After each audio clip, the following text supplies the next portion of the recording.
দফায় অভিযান চালিয়ে হুগলির একটি পানশালা থেকে নগদ ৫১ লক্ষ টাকা উদ্ধার করল পুলিশ।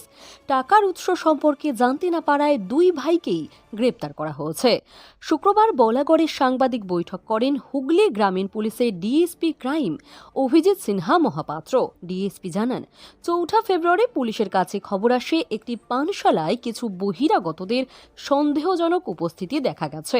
সঙ্গে সঙ্গে পুলিশের একটি দল ওই পানশালায় অভিযান চালায়, দুইজনকে আটক করে। তাদের নাম অভিজিৎ কুণ্ডু ও অগ্নিজিৎ কুণ্ডু। বাঁকুড়া জেলার শালতোড়ার বাসিন্দা এই দুই ভাই। রাত ২:৩০ নাগাদ ওখানে পৌঁছে উপরে ওই ৩ তলা বিল্ডিং এর উপরে পৌঁছে জানতে পারে যে দুজন ব্যক্তি যারা ইন্টেলে ছিল তারা ওখানে অলরেডি একটা রুম ভাড়া নিয়ে সেখানে আছে।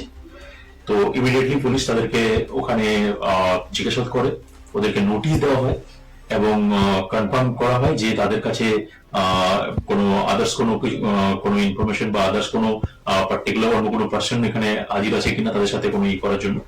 বাট ওখানে ভেতরে যাদেরকে পাওয়া যায় তাদেরকে নোটিশ দেওয়া হয় এবং তাদেরকে প্রপার প্রসিডিওর মেনে সার্চ করা হয়। সার্চ করার পর তারা জানায় যে তাদের কাছে 41 লাখ রুপিস আছে। তো সেই মোতাবেক আমাদের টিম টোটালি আন্ডার ভিডিওগ্রাফি পুরো প্রসেসটাকে কমপ্লিট করে টোটাল মানিটাকে ওখানে সিজ করে। আমাদের এই সিজার প্রসিডিওরে আমরা টোটাল 41,50,000 41,53,500